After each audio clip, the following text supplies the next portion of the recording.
welcome once again to another edition of our Government at Work program, a program brought to you by the CCM-led Nevis Island Administration and hosted by yours truly, Keith Scarborough. This program is broadcast live on VON Radio every Thursday evening from 8 p.m. to 9:30 p.m. Then we broadcast on Nevis Television on Sunday evenings from 8:30 p.m. It's a program designed to inform and educate citizens and residents of Nevis, both at home and abroad, of the many positive developments that are taking place here on the island of Nevis. It's another wonderful Thursday evening here in Nevis, and it's a time when we all look forward to a night filled with information as it pertains to the continued good governance of the CCM-led Nevis Island Administration. I, for one, look forward each week to go deep into discussions with the ministers of government, the permanent secretaries, the advisors, the department heads, as well as top officials from the various statutory corporations to ensure that you are given as much information as possible.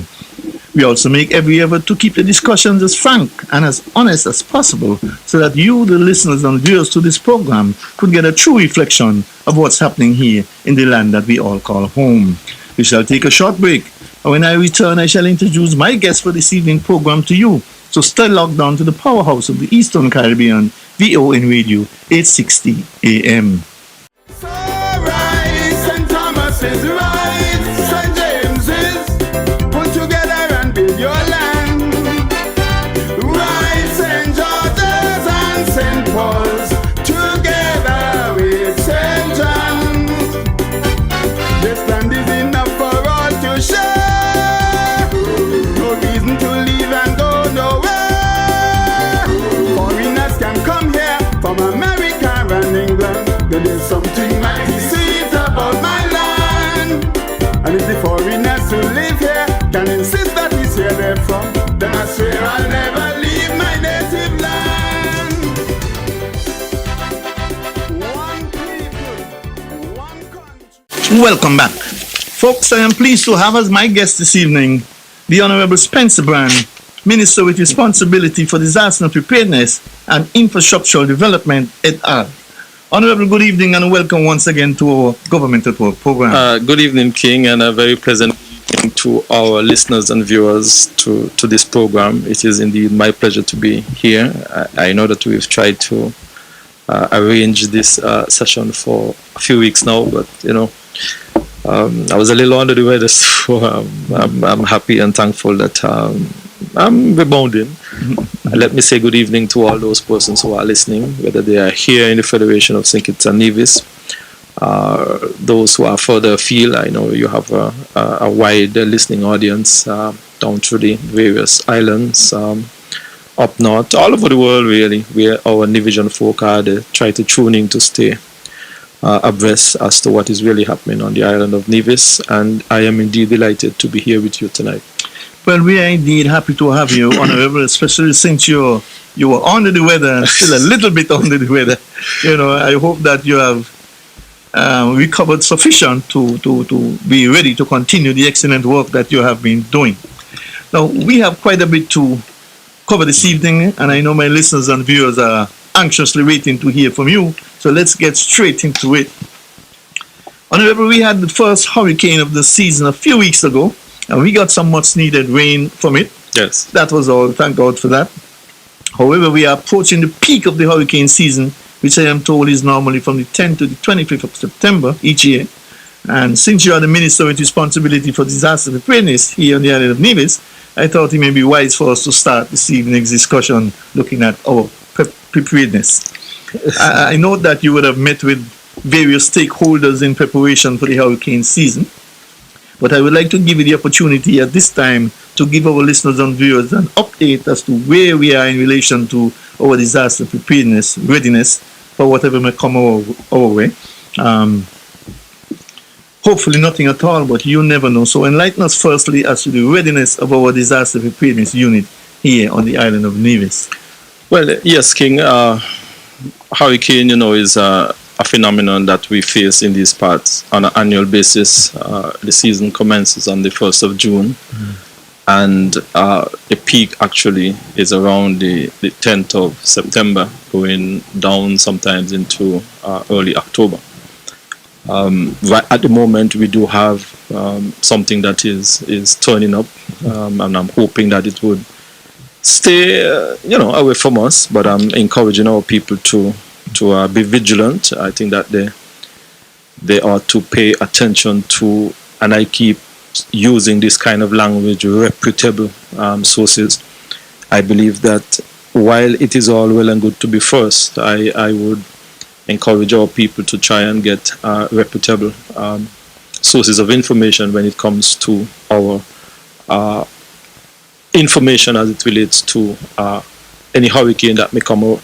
Yes, this and that, we would have held our stakeholders meeting on the 2nd of June, that is the Navy's Disaster Management Committee at our Emergency Operating Center, where we would have had folks from our subcommittees, our emergencies response agencies, NGOs, volunteers, and we would have looked at the state of preparedness as it regards to the hurricane season. We would have entertained reports from all of the various stakeholders, and I was very confident that the level of readiness and the level of preparedness was at a stage where if anything were to come our way, we would be able to respond in a favorable. I always say that let us over prepare rather than if there is an incident that we are under prepare. I hold that mantra that we need to be able to put as much emphasis ahead of time as to what we need to do. We would have also had some training in initial damage assessment. I think that took place on June 16th and 18th. We had the annual Prime Minister's hurricane simulation that was in July 16th and 18th. And we had our comprehensive relief and logistics training that was on the 25th to the 29th of August. So we continue to put the necessary training and preparedness in place, and the volunteers continue to exhibit a level of enthusiasm. And I've always said to them that if we have to activate our emergency response mechanism, then it means that navies would have been impacted. I always said to them, I hope that I wouldn't have to trigger that mechanism. I know, Prime Minister, I hope that, it's something that we often wrestle with in terms of what is coming our way, our level of preparedness. And sometimes while we call on our volunteers and our emergency response personnel, it is often in very difficult and turbulent times. And I often said to them that I'm hoping that from time to time during our hurricane season, while we prepared as much as we can, I hope that we will never have to call on them. But we are at a state of high level of preparedness.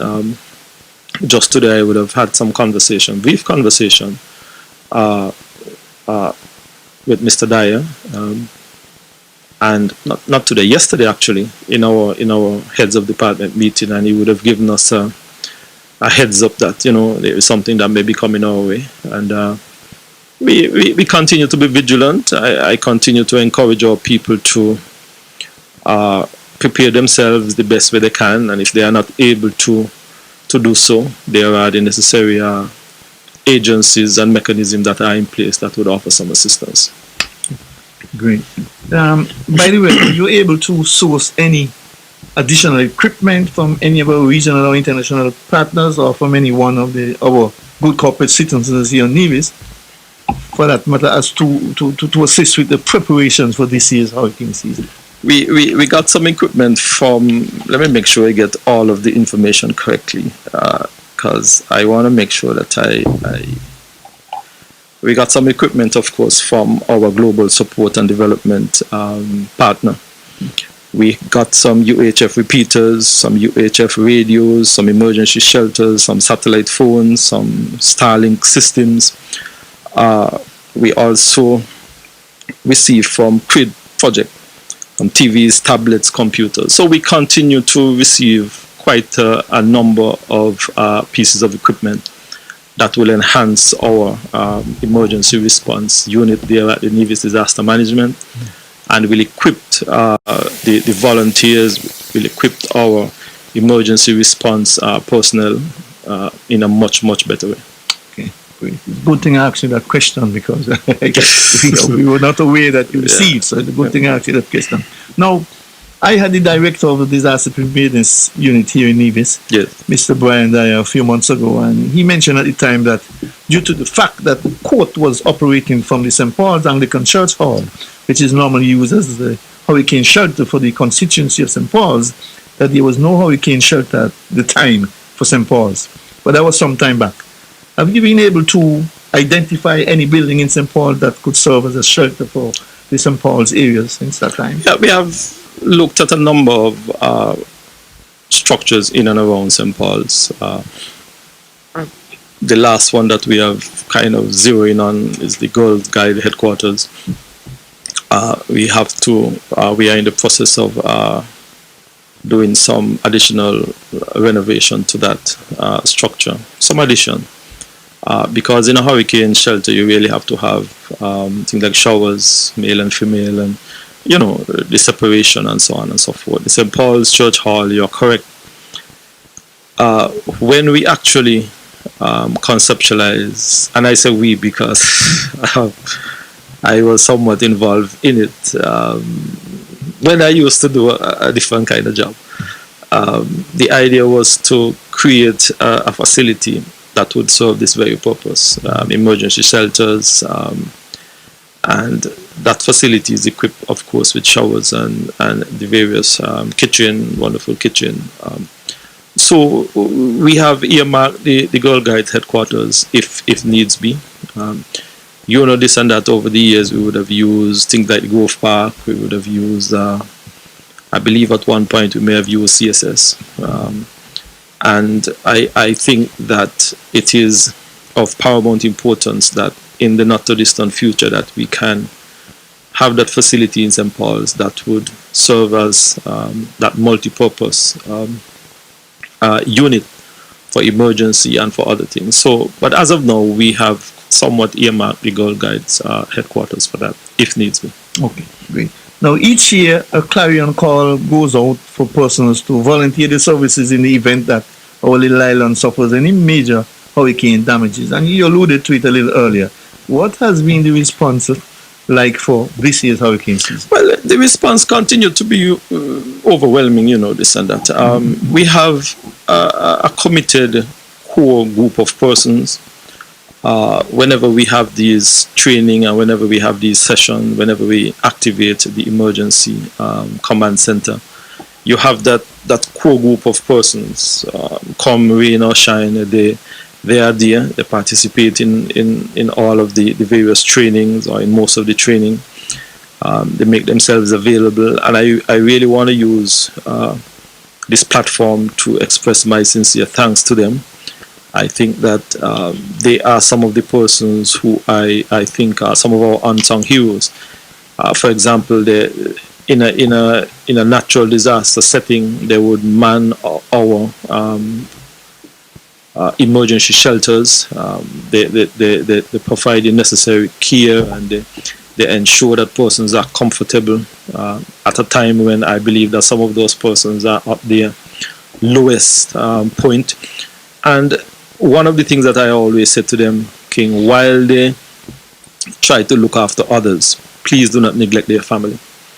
Because I think that for me is extremely important. Because I think while they put up their hand and say, I am willing to volunteer, remember that you have a responsibility as well and a duty to your family. I think oftentimes our emergency responders, our firefighters, our NGOs, sometimes they go above and beyond the call of duty. Sometimes they put in unprecedented hours, and their family are neglected. And I often said to them, please, make sure that while you are doing this kind of service, that you at least put something in place.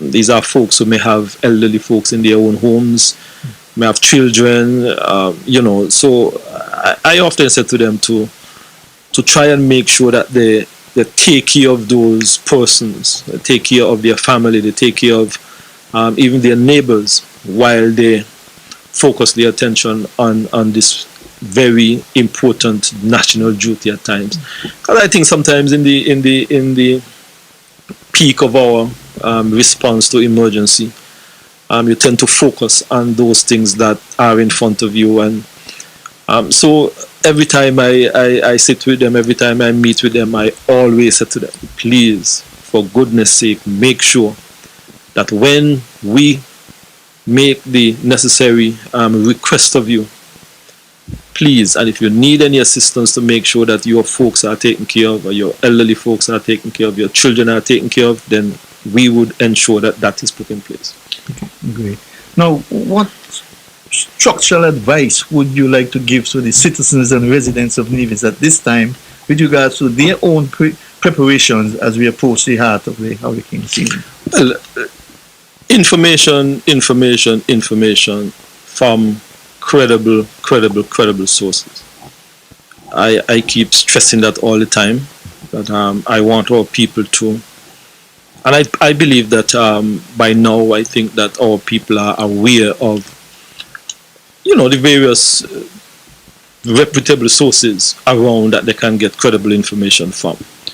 I also want them to make sure that they have their things like their emergency kits in place. There are folks who I know are on certain medication that they have to take for certain medical challenges. If it is that they would need to get extra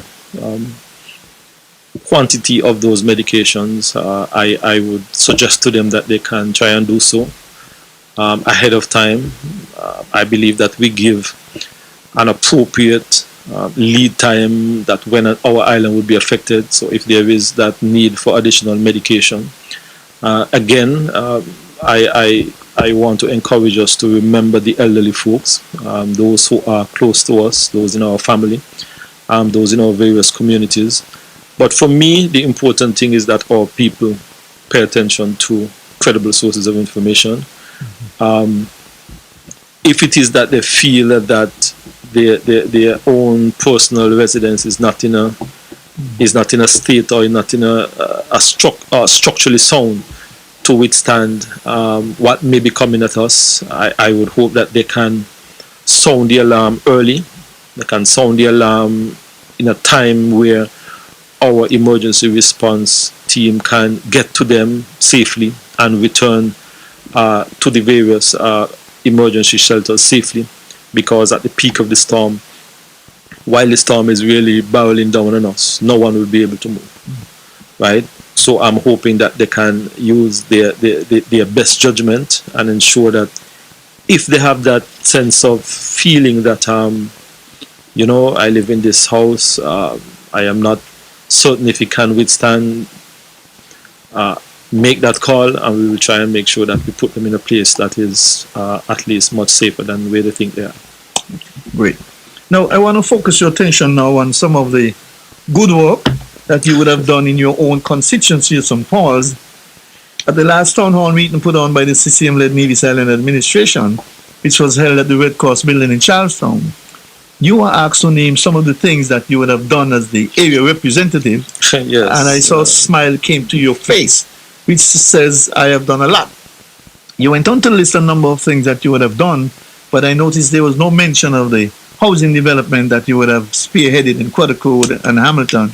And in my view, those are two major developments that any representative would be very proud of. So I want to give you the opportunity this evening to address those two major developments. You can start by telling us how many homes has been built, the type of homes that has been built, whether 1 bedroom, 2 bedroom, 3 bedroom, etc. Well, King, if you remember correctly at the town hall, I did say to the person who asked the question that I will stop there. Yes, I remember that. I remember that.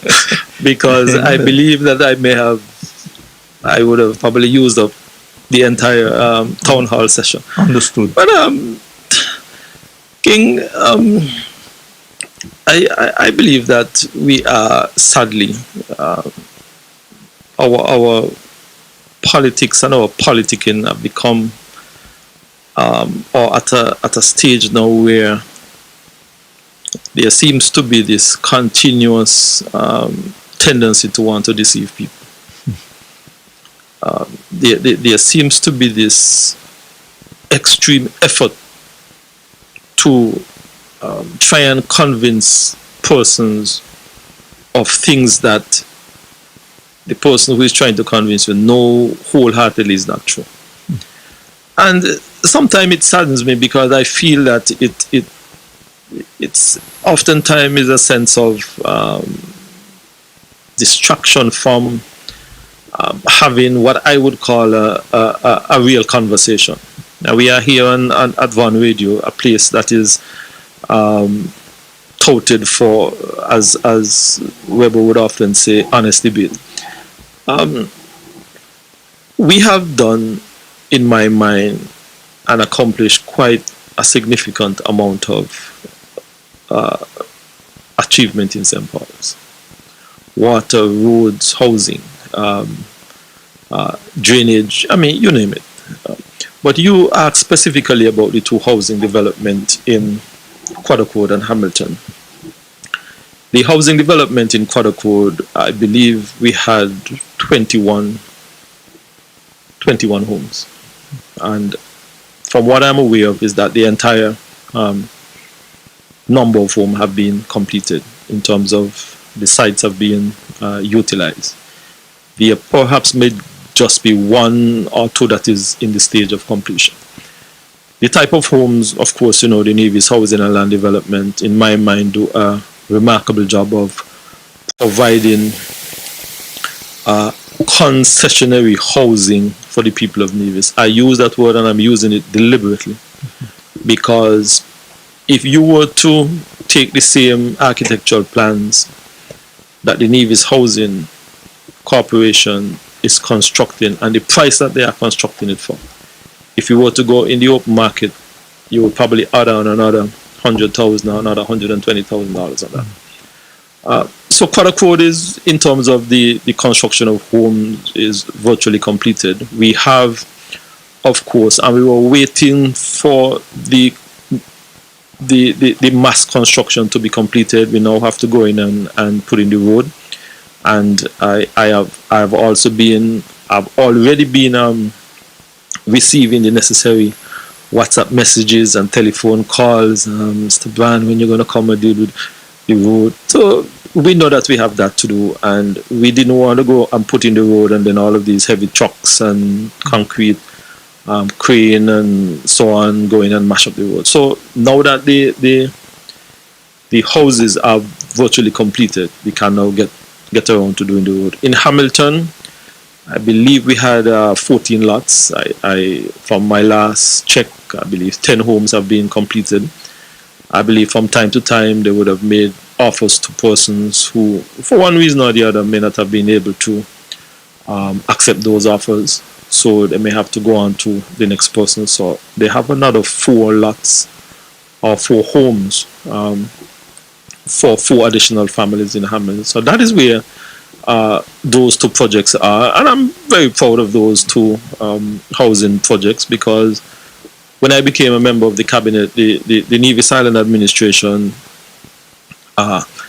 did not really have any land available to them in Charlestown for housing. The various plots of land that they have had in Ramsbury, that was already built out. A small section there in Stony Grove, did one in Hamilton, but in the other areas of Charlestown there was virtually no land, and it was extremely difficult, and the price was another issue.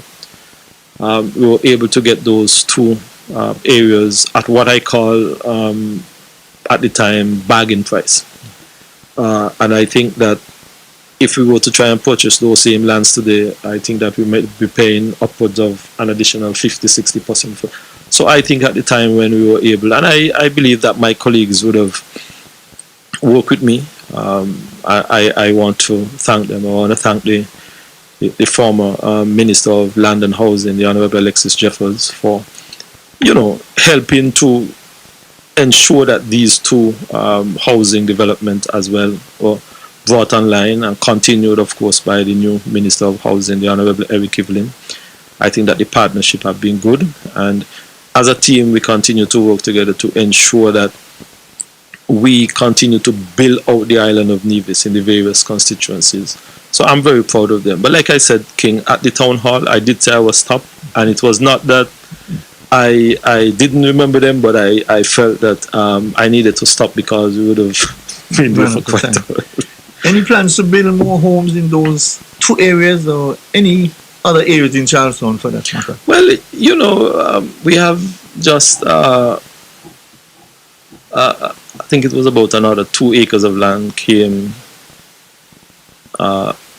you know, kind of came on the market earlier this year. And again, my colleagues were very receptive to the idea, and we have purchased it. I believe that we are almost completed in the payment for that land, and I believe very shortly we should be, you know, offering those lots for. From what I saw, I think it's about 11 lots, so we can have an additional 11 family right there in the Hamilton area. There are some other areas that are coming on stream, and you know, King, I due to our various financial challenges, and it's no secret that there is a little challenge with resources. We are hoping that perhaps in the future we can get some additional, because what we are seeing is that there are pockets of land that are popping up here and there, and persons are now willing to entertain having a conversation with the government. Like I said, we have just a few months ago got another piece. We have already done the subdivision. The surveyor have done the subdivision. I believe it's 11 lots, so that will come on the market, if not later this year, certainly early next year. Okay. Let me ask you this. I know you're not the Minister of Housing. Yes. But what is the demand like for housing in Charleston itself, your constituency? You say Charleston, but I say all over Nevis. I know, but specifically... It is... It continues to be extremely high. You speak of Charleston specifically, continue to be extremely high in Charleston. There is still a demand in St. John's. There is still a demand in St. James's, in St. Thomas's, in St. George's. I know that Minister Evelyn would have done a small housing development down Hickman's, Hanley's Road area. That, from what I've been told, went like hot bread and butter. In St. John's, they are nearing completion for one that they did late last year into this year. That as well went like hot bread and butter. When both Hamilton and Quadacode went on the market, the folks at Nevis Housing and Land were literally going crazy. I mean, you had 21 and 14, that's what, 35? Yeah. And I'm sure that, I'm going to be conservative, I am sure that they had over 250 applications. Well, sounds good. People are interested in housing all over the world, not only Nevis, but all over the world. Yeah. Now, Honorable, I want to focus your attention now on the all-important topic of water. Yeah. We would have heard of all the water problems that our brothers and sisters in St. Kitts are experiencing at this time, but here in Nevis, there are no such problems, thanks to the foresight and the vision of the CCM-led Nevis Island Administration, led by you, of course. I want to start with the desalination plant, which was constructed only a few months ago. Could you give us an update on that? How much gallons of water we are getting from that, and if possible, the areas that is being served? Well, we have always said that it was a small plant. It is providing between 50,000 and 65,000 gallons. It is mostly operated by solar, so if we want to get the upper limit, then we would have to switch over to electricity.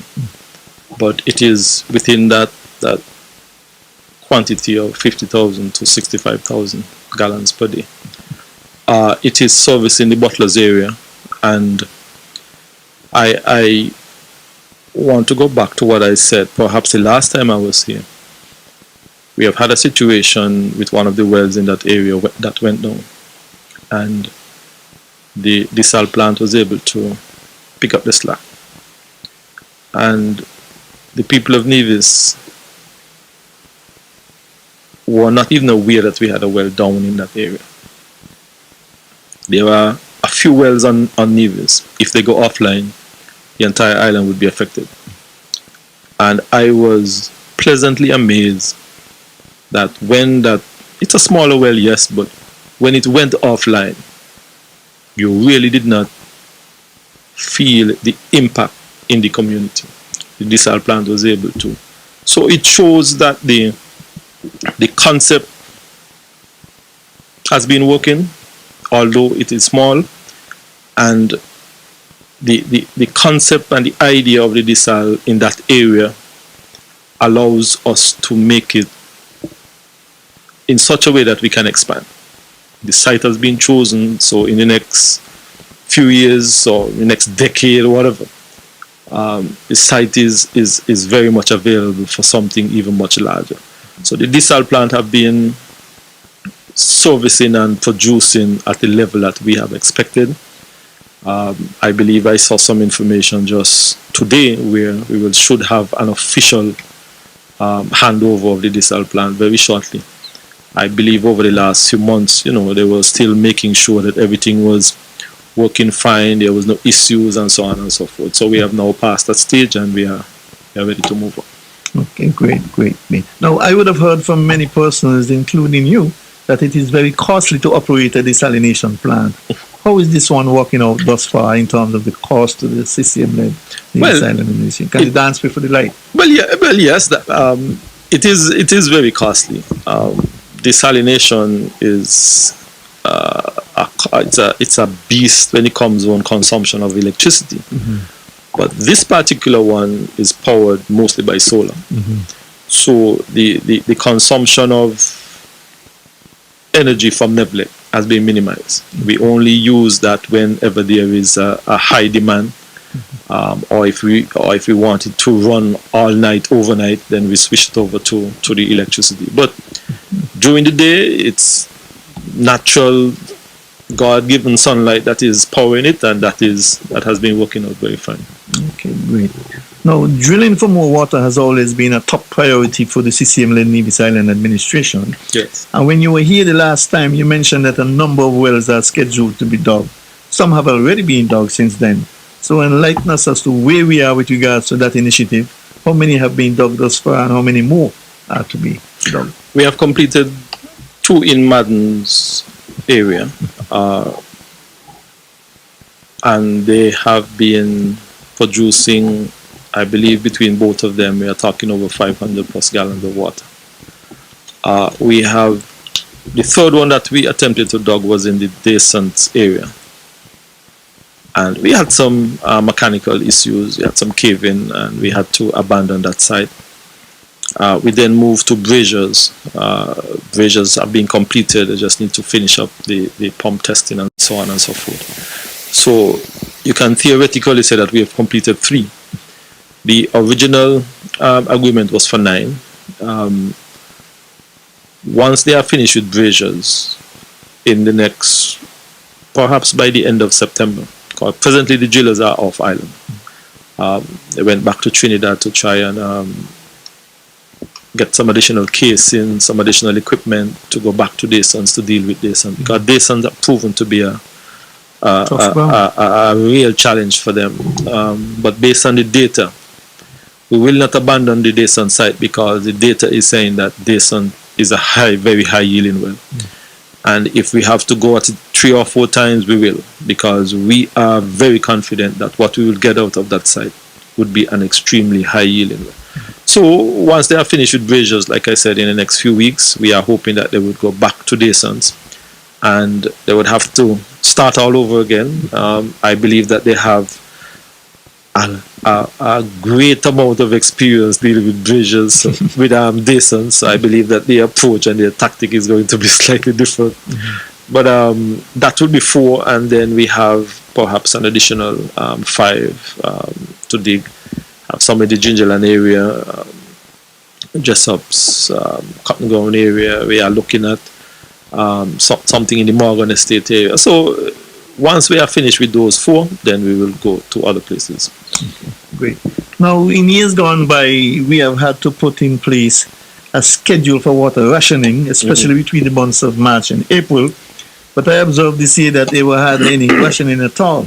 How were you able to do that this time around? Well, I think all the credit would go to the hardworking staff. I basically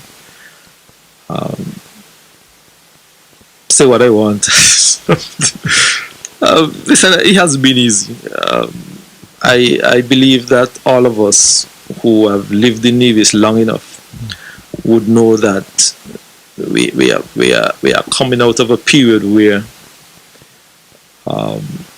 we had to head water at mornings before we go to school. It was something that was a part of us, and I believe this and that all right-thinking divisions would agree that we have come a mighty long way in water, the availability of water. I believe that both governments, despite our at times difference in philosophy, have recognized that water security and the availability of water is absolutely important for the island of Nevis. We continue to ensure that we improve on our storage, on our distribution, and certainly on the availability of water.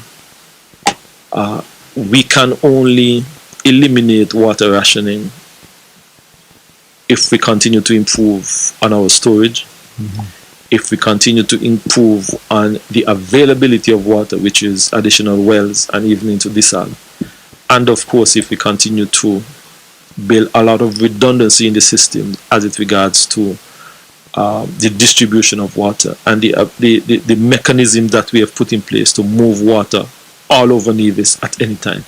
So those are some of the things that we have done over the years. Like I said, my predecessor and would have played his part, and I think I am not afraid to say that even the previous government would have also contributed to ensuring that the expansion of our water infrastructure is something that I think that we all can continue to build on. So it has been an all hands approach effort. I think that if we are serious about seeing the development of Nevis, there are a number of things that really must be, in my mind, non-political: water security, energy security, food security, and of course our human security. Should be able to live peaceably in our communities and in our businesses and so on without any fear. So I think that all of those are things that we as government, opposition, right-thinking people would stand shoulder to shoulder in ensuring that we continue to develop. Great. Now, water storage and water catchment plays an important role in securing water for the island and people of Nevis, as you rightly said earlier. So I am thinking that there must be plans for some additional storage and additional catchment to be developed. Talk to us a little about plans going forward. We are looking at a number of additional storage tanks. We have the Morning Star site where we are hoping, and we have had some additional recent discussion on that particular site, where we were contemplating putting a 400,000 gallon tank. We also have the Morgan Estate site, where we actually have ordered a 500,000 gallon tank for the Morgan Estate site. The public would recall that we have a 250,000 gallon tank there at Morgan Estate, and we are seeking to expand that storage capacity perhaps up to as much as 1 million gallon. One of the reasons is, of course, we know that we are seriously moving ahead with the geothermal project, and the geothermal project would require a significant portion of quantum of water. So we are trying to ensure that we put those mechanisms in place that will not only provide for that project, but would also build a lot of additional redundancy into the system for the public. So we are in the process, like I said, of erecting that tank.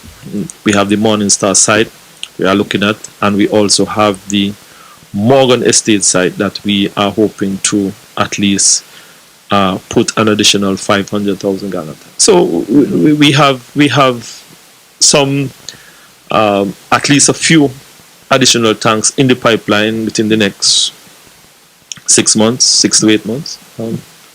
Timeline to add some additional storage to the island of Nevis. Okay, great. Now, Nevis is developing rapidly and the demand for water is getting greater and greater. Let me ask you this. What is our water levels are like as we speak? Well, I think in terms of our actual levels, our tanks are up at, some are at over 55, 65%. There are some that is up to 80%. Because right now, as I alluded earlier, we have something developing, in the coming at us, and our aim is to make sure that our tanks are at a level that can withstand and sustain any force of wind. So we are trying our very best to make sure that they are at that safe level. One of the good things that have been happening with us as well is that we continue to get these intermittent rainfall.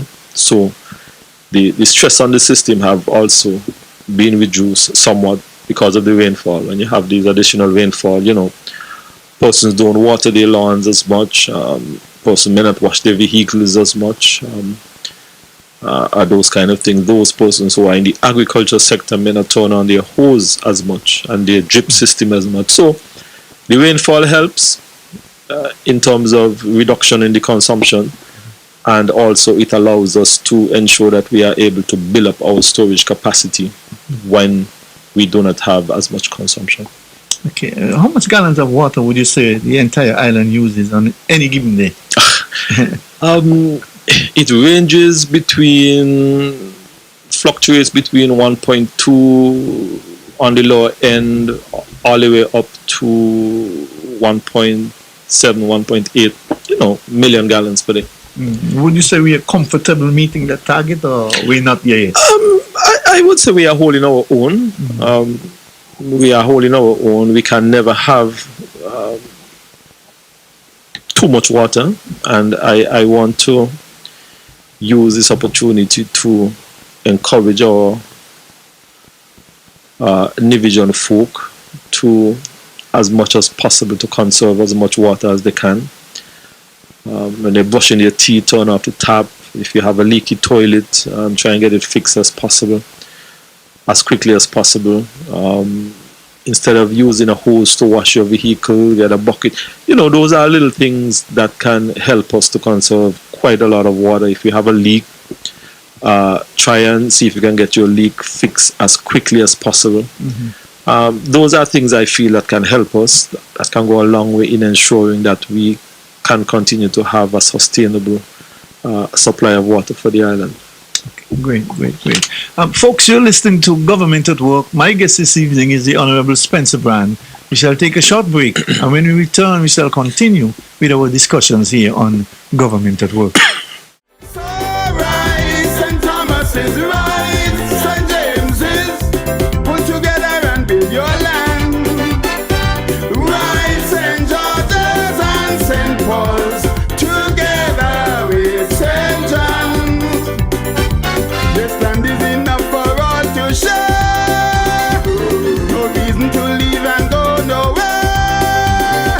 Foreigners can come here from America and England. The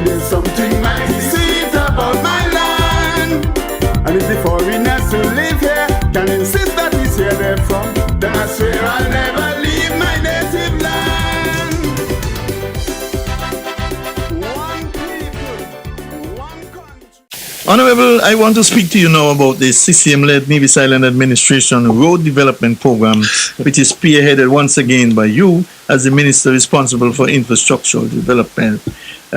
This is the one area that all Nevisians, including the opposition here in Nevis, has admitted that the CCM-led Nevis Island Administration has delivered. It has been nothing short of remarkable what has been done so far to our road network here in Nevis since 2013.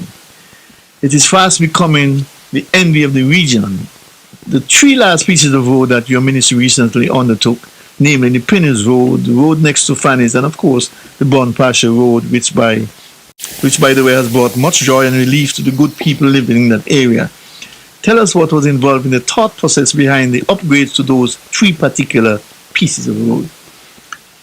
Well, I will start with the Pinners area. They're from just after you pass the Malcolm Gishard Recreational Park around the corner all the way down to what was the old Jehovah Witness, Kingdom Hall of Jehovah Witness area. We were having quite a number of issues in that area as it regards to the actual deterioration of the surface of the road. We have also almost witnessed at times where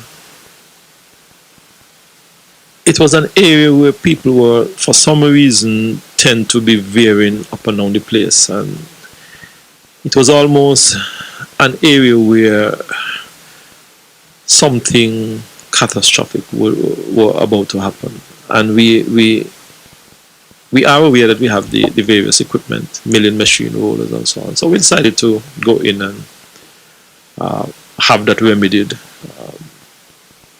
I think that the team would have done a remarkable job in that upgrade. I always teased them and I said to them that this was just a test, because I know that we have other roads in Nevis that are perhaps in similar condition, perhaps even in worse condition. For example, the Long Point Road is in terrible condition. That would take, of course, some significant resources to get it completed. It's a road that is heavily used. It is a road that is the gateway to virtually all of our imports into the island. So that is something that we are keeping an eye on. The Pinners, we would have ensured that we did some widening, ensuring that we improve the curvature of the road as well in terms of the free flow of traffic. On the left hand side going around the corner there by TDC, we would have improved on that. We would have upgraded the pull off there by the bus stop. There is a bus stop directly opposite the craft house. We also did some upgrade with the drainage in front of the craft house. So it was a multifaceted project. We removed one of the head walls that was extremely close to the edge of the road, and if persons were not paying attention, they could easily run into the head wall and cause serious accidents. So we would have shifted those a bit, improving the safety again. The whole idea was to try and improve the safety. If we notice coming around the corner there by TDC, down by the Kingdom Hall, the old Kingdom Hall of Jehovah Witness, we would have created what I call some wider pull-off area, in terms of we are hoping that we would allow some grass to grow, and all of that was to try and improve the safety in that area, because we were getting the sense that the deterioration and that something terrible was going to happen, and we are trying as much as possible to try and avoid anything that we can mitigate against from happening. I want to use this opportunity to appeal to the motoring public to also drive with joke and attention. I drove on it a couple of days ago, and I had to really check myself, because I realized that my speedometer was going up. I said, am I really driving that fast? So while the area has been improved, I am encouraging our people to try and drive We have one of a popular calypso for this year. Drive safely, no speeding on the road message, and I believe Von Radio plays it almost every morning as an anthem to try and encourage our people to not do any unnecessary speeding on the road. There is no place in Nevis that you can't get in 15 minutes. You spoke about as well the area there in front of Fanny. We have been battling a concern in that area for some time. The drain between on the other side of Fanny down to Lost Street that have been compromised. We've had some large trees there that literally the roots have destroyed the drain. It was at a state where no water, absolutely no water, was getting down into the Lost Street side that goes empty into the sea. And we took a decision that we needed to remedy that situation. We completed the drain and we upgraded the drainage under the road. We also improved the drainage flow from in the area of the old Paramount Cinema coming back to Fanny. And we also upgrade the drains themselves from the bottom of Craddock Road coming back to the drainage that go down the street. So it was an upgrade that I felt improved significantly the drainage. It was more of a drainage project, and that is something that I keep saying that we are going to be doing this year and into next year. We are going to try and improve as much of these drainage as we possibly can. So that was what that particular project was about, improving the drainage, also improving I think we did a little widening, so to speak. It may not look as though it has been widened, but we did a little widening after you pass the Paramount Cinema up to Fanny area. It's minute, but we realized that it has already created a sense where the area is even much wider than it actually is. You spoke about the Brown Pasture Morgan Estate Road. We have completed phase 1 of that road. We are in the process of constructing a culvert, and once that is done, then we will continue with the other phase to have that road completed. I am hoping, and I've said to the team, that I would really like to see that road completed before this year finish. We are in September. We are expecting during the months of September and perhaps into October some rain that can prevent us from doing as much as we like. But I've already said to the team that I really don't want to go into 2025 still doing that piece of road. So that is what we have done over the last few months in terms of upgrades, improving in drainage, and the road in the Brown Pasture area is something that has been long in coming. When the tank at Morgan Estate was erected, they would have done some improvement in the pipe work. But the road was never completed, and over time, the water drainage would have significantly and severely affected the road. And I think if it's one area that we really needed to go in and have done was that particular one. And I'm happy that we are. I want to say thanks to the to the folks in the area. I think that they have been very patient.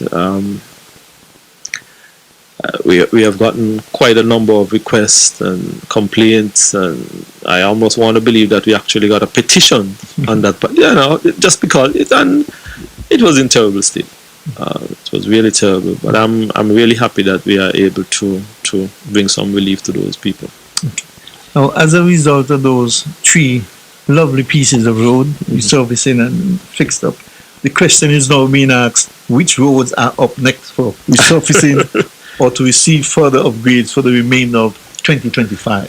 We want to do 2 pieces in the St. Thomas's area. We have actually, there is one above the Jessup's Community Center. We have to go in and erect a retaining wall, and then to the area above the community center, coming around and come back around to the main village road. So that is one that we want to get on immediately. We also are looking at one in the Banscott area. above the Barnescott Community Center. It's a village ring road, so we want to also get that done during the course of this year. We have been looking at the road in the University Heights development. We have had that request from our friends from the Nevis Housing and Land. We have done some initial costing. We are hoping that we can partner with Nevis Housing and Land to get that particular, because we have some very lovely homes in that area. The road, it's difficult for them to get in. That's an area that I'm hoping that we can at least give some attention to later this year, early next year, and get it completed. There are some roads, of course, in the Ramsbury area which I'm hoping that we can get to in the not too distant future and get completed. And as I said earlier before, that we are looking at the housing development in Quadacode. So, and we have the Taylor's Pasture Road in Gingerland that we are hoping that we can get in the water department to go in and change out all of those pipes and so on. We are hoping that we can get that pipe work done before the year finish, and then we can get on to do. So King, throughout Nevis, you can go through every village. It's a high demand commodity. You know that ever so often Toyota come out with a new RAV4 model. Hyundai, new model, Nissan, all of these vehicles are ended up in Nevis. And our people are purchasing these vehicles, and they want to drive on good roads and wonderful roads to their various homes. We have people who are now building homes in every single areas of Nevis. It's not only in some areas, it's all over Nevis. Homes are being built. Sometimes when I drive and go and look at some of the work that we have to do, I say, really? There's a house in this area? There's 10 homes in this area? And you realize that, for persons to get to them, sometimes it's a bit frustrating, King, but it's what we have to work with. We know that there is that demand in every single village, in every single parish, in every single constituency. And I believe that our people, based on what it is that they are looking for in terms of new vehicles, building new homes, want to be able to, and we continue to see as well, King, that throughout Nevis, businesses are popping up in some very remote places. It is not only in the capital of Charlestown or in the commercial areas where you are now having businesses. You are now having business in some of those remote areas. And for these businesses to really thrive and survive, they need to be accessible. People are also making that demand that, listen, I have a business in this area. Can the government help us to make sure that our business is sustainable? And if people know that those businesses are accessible, then I think that we would play our part in ensuring that their business can survive.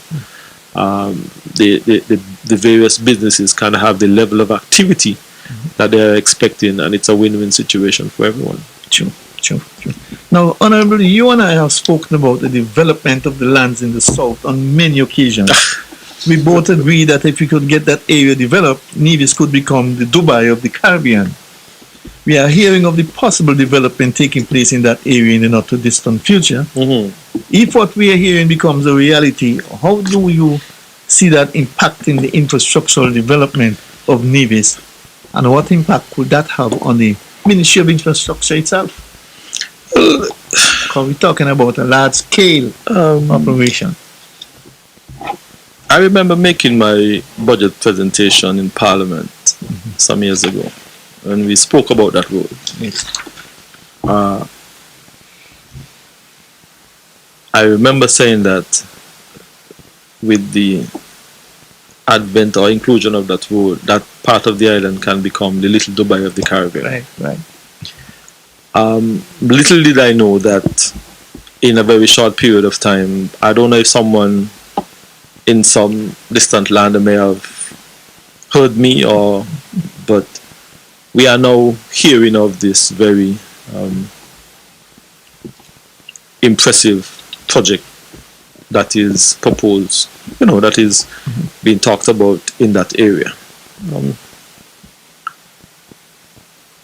The Little Dubai concept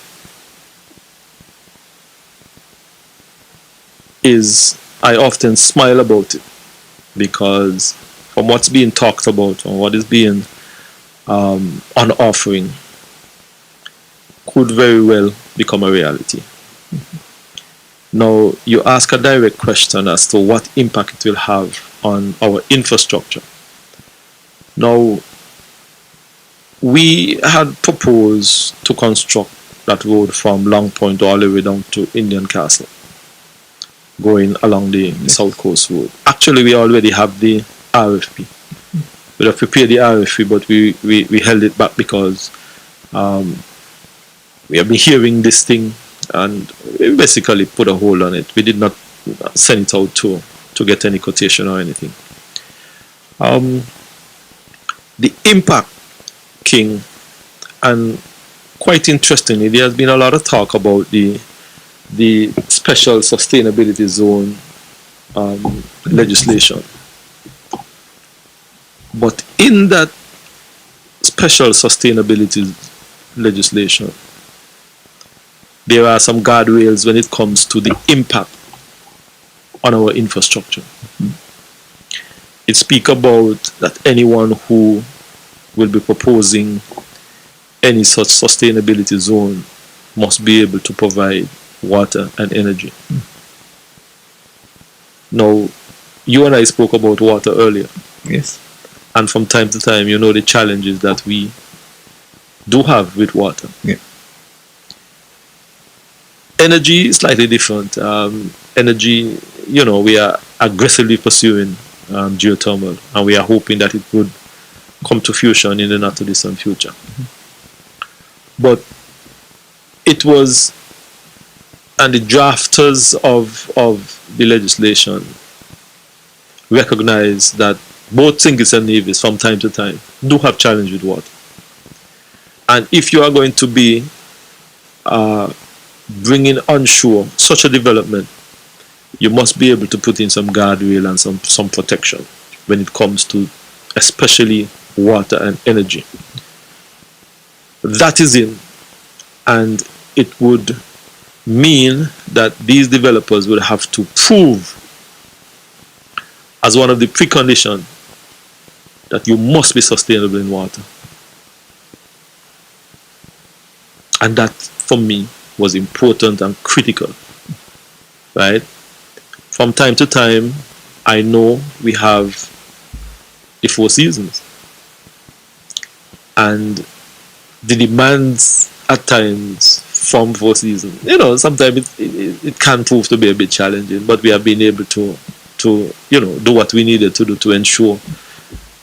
And I am not too worried about the impact when it comes to water and energy, because the bonus is on them to make sure that they must be in a position. However they're going to do it, that's a matter for them. They have this island, they have the ocean right there, the area, they can do their various exploration possibly, but they have to be able to prove to us that they have enough water for the capacity that. So that, I feel, has given me a level of comfort in terms of what it is that we are trying to do here on the island of Nevis. In terms of that project, I am seeing a whole lot of positives coming out of that project, and it couldn't come fast enough for me. But there are those who are seeing pure negatives. What's your take on that? Sometimes I feel it's unfortunate that we continue to see, in the name of politics, the kind of negativity that are often leveled.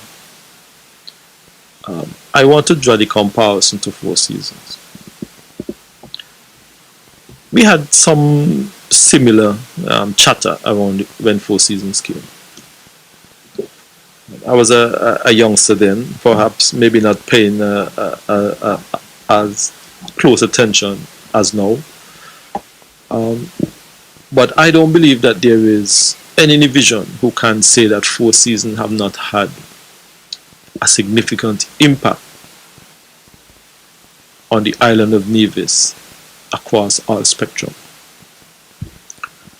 Because of Four Seasons, we have seen persons are able to, one, stay on the island and earn a living. Before Four Seasons, we used to have a lot of people going to different islands, St. Martin, BVI, USVI, England, all over the place. Yes, there are some who still chose to go other places, but at least with the adventure of Four Seasons, it allows persons to have an opportunity to gain a different level of employment and a different area of employment. I always remember this guy, Curtis Smith from Foddercourt. Started at, Remember? that was that probably you were there with him. Of course I was there. Where is Curtis now? Somewhere in the Middle East being a big chef. And I think that our people need to appreciate that the opportunities that is staring us in our face, it needs to be protected, it needs to be guarded. Now, my thought on it is that I think that it can have a significant positive impact on the island of Nevis. In a number of areas. I feel that it can significantly expand our employment base and our employment opportunities. I feel that it can significantly create an even greater demand in our agriculture sector. We are talking seriously about geothermal. I think that once geothermal comes online, that development would make the geothermal development even more viable, because you now have an increased offtake of that geothermal energy. The fishermen would now have a much more expansive market for fish and fish products and all kinds of things. And our young people can have greater opportunity in areas like IT, other areas of business. I think about IT specifically because based on what is being proposed, this is almost like a smart city. And these young people now with these whiz gadgets and so on, they are going to be in high demand. And I'm saying to our people, do not allow anybody to fool them and mislead them. Prepare yourself and position yourself. Exactly. So when this thing comes, you must be first, second, and third in line. And make sure that you position yourself to earn a good standard of living in the land of your birth. I agree. Let me ask you this, Honorable. You and I see all of the positives, and I am fully convinced that those who are against see the same positives. Question I have to ask you then, why are they so opposed to it? I know the answer, but I want to hear you talk. Before I answer that, I'm going to add one more positive, and which I think maybe perhaps it may not be the most important one, but I will add it. I feel that the revenue that can be generated from this development would have, in my mind, a significant impact on education, on healthcare, on infrastructure development, on expansion in our tourism infrastructure. I know my good friend, Minister of Education, keep talking about this community college, And I hope that is something that, in my mind, the possibilities are vast. I don't necessarily want to say endless, but the opportunity and the possibilities, King. We keep talking about trying to build a country. We keep talking about trying to expand in these areas. And I think that as an island, we have, in my mind, an opportunity to do all of that and more. And it's being criticized. You ask why? There are some people, for some reason, are afraid to endorse, perhaps, and accept anything good if it does not come from them. True. That is how I put it. That is the bottom line, actually. It's unfortunate, because I think that if we lose this opportunity, we may not get it back, perhaps for another generation.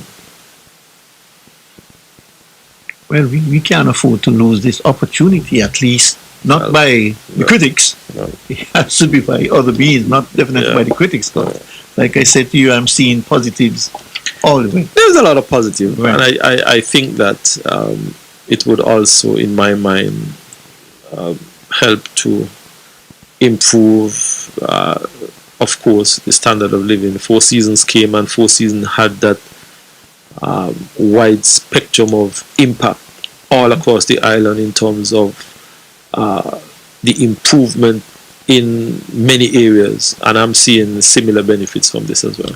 Honorable, I suspect that if the same group of people were around when Four Seasons was trying to come, they would have been demonstrating the same way.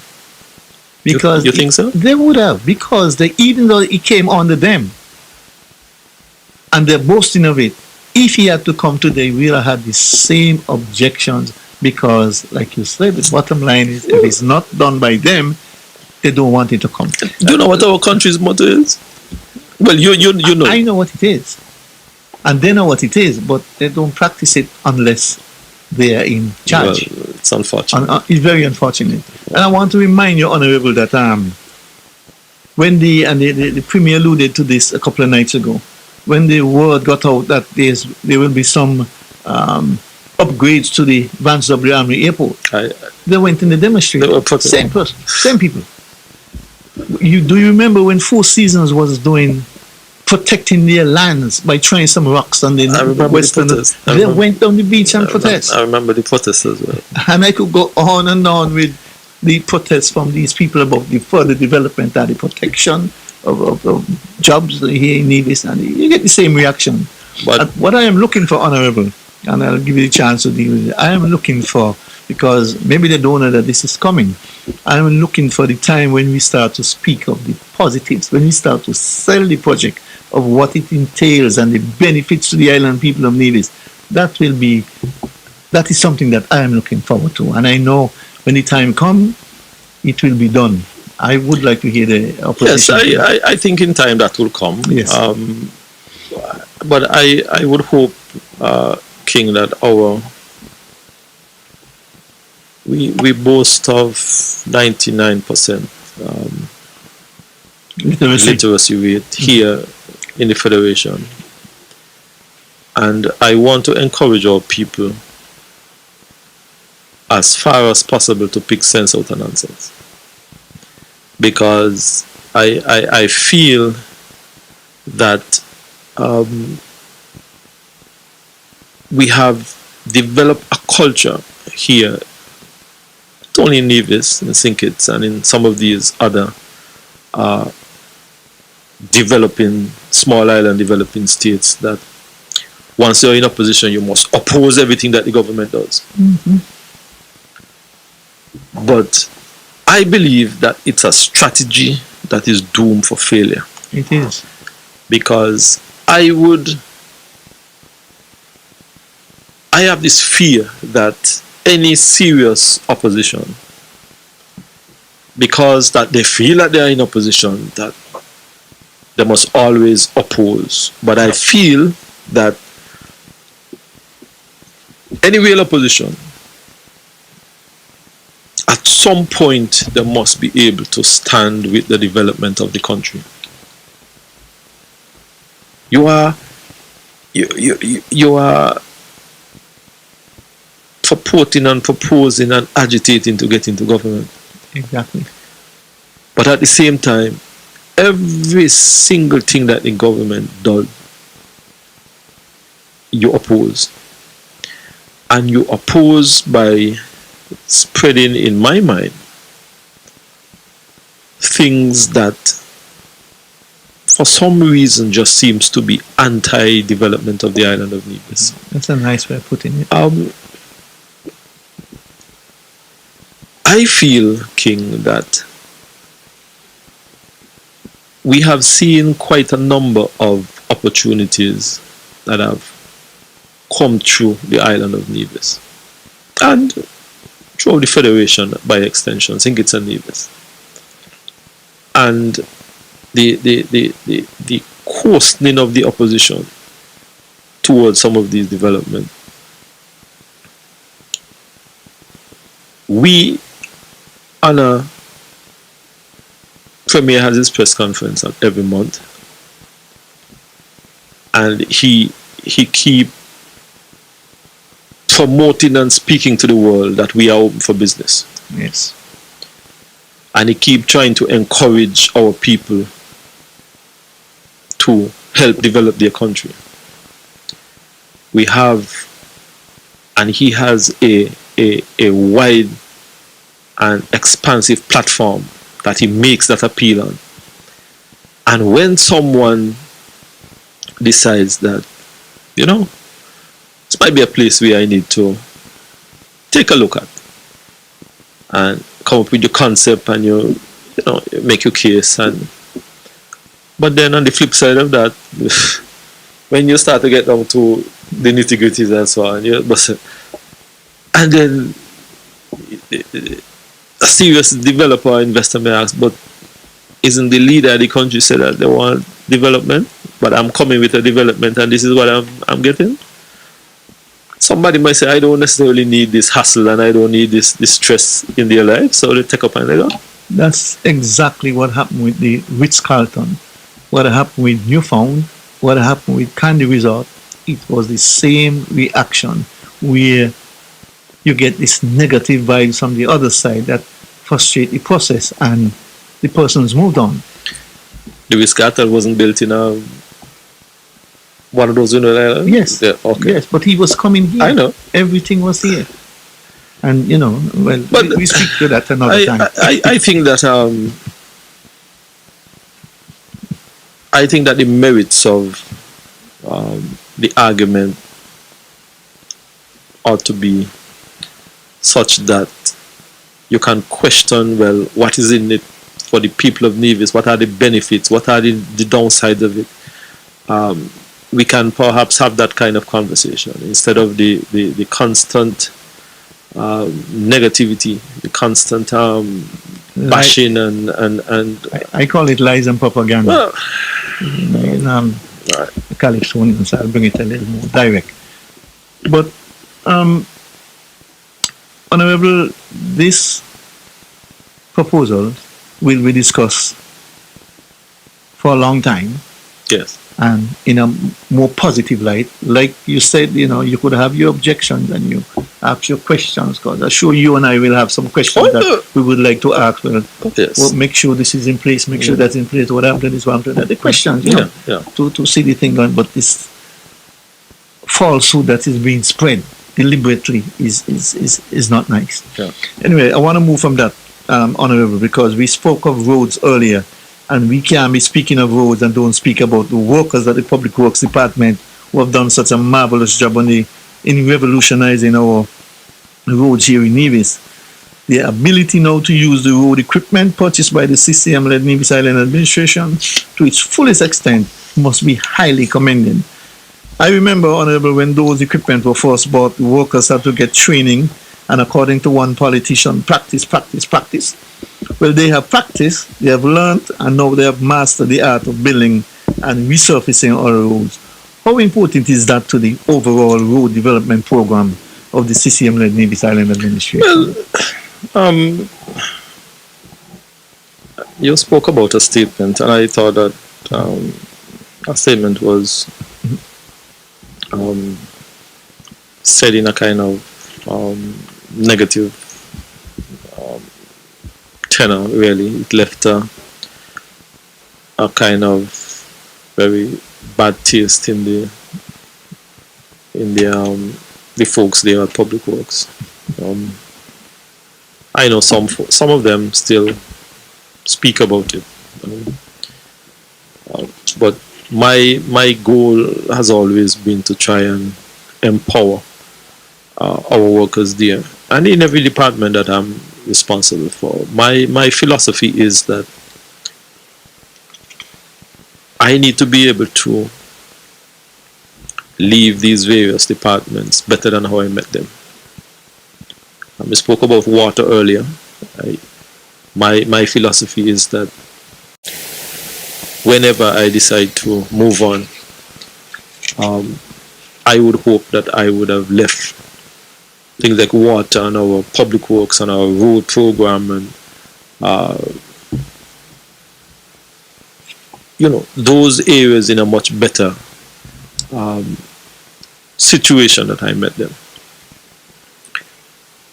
We continue to offer them training. Just late last year, we would have sent off two to the US to have some training at an institute in the United States to deal with asphalt. The idea is, and the thinking is, that we continue to improve their skill and upgrade their craft. We just finished the road there at Pinnes.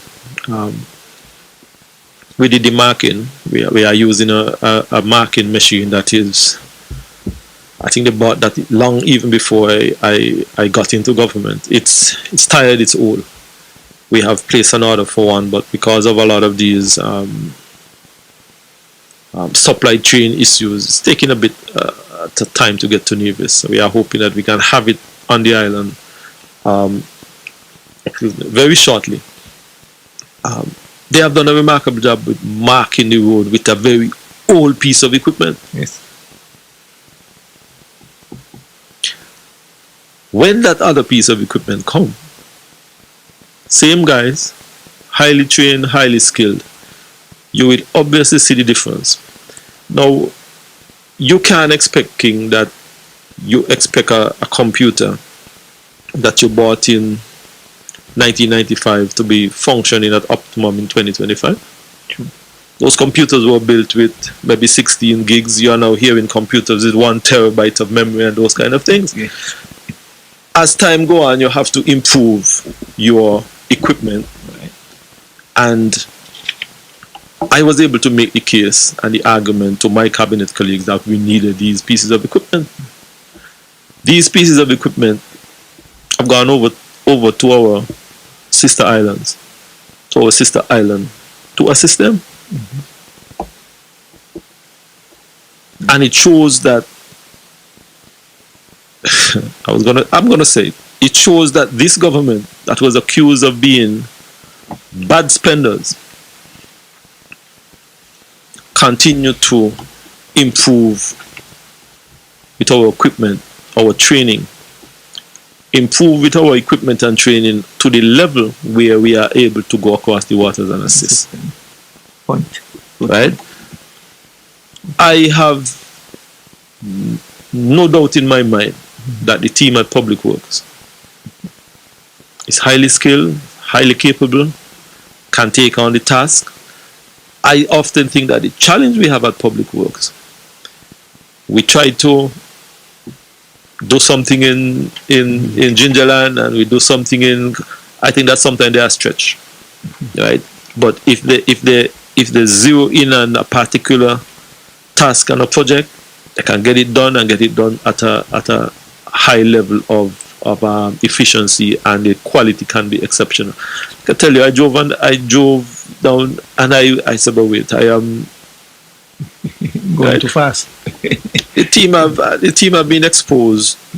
I think we are running out of time. The team have been exposed to high quality pieces of equipment. They have mastered those equipment. These guys, you can whatever you ask them to do with those equipment, I am not going to lose any sleep because I know they are capable and they can get it done. True. Sound good. Let me ask you one final question before we run out of time. You mentioned some time ago that there was one more piece of road equipment that you would like to purchase or have donated to the NIA, and that is a sweeper. Is that still on the cards? I still haven't got I still haven't gotten it yet. But I think that we are managing with what we have at the time. Yes. It would be a good addition to what we have.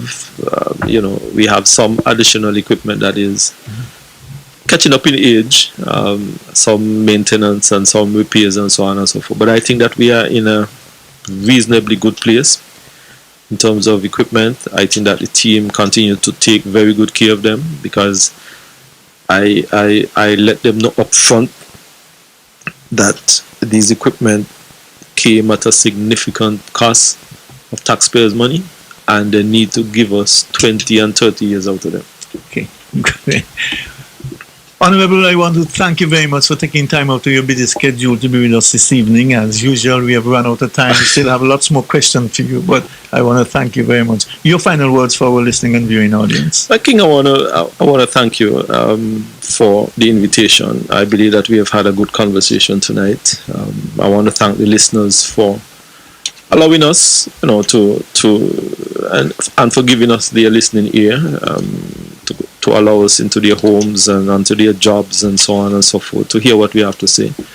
I want to say to all people that we are in the hurricane season, something that is brewing, so please pay attention and please to try and get the necessary information that you would need to protect yourselves, protect your family, protect your loved ones, protect your neighborhood, and of course, wherever you can, lend a helping hand to those who may be a bit less fortunate, and help along your neighbor as you try to weather whatever storms may come to us. King, thanks much, and it was indeed my pleasure to be here with you tonight. It was a pleasure as well to have you as our guest this evening. Folks, we have come to the end of another edition of our Government at Work program. Join us again next week when we shall do it all over again. Do enjoy the rest of the evening's programming and have a pleasant night's rest. Good night.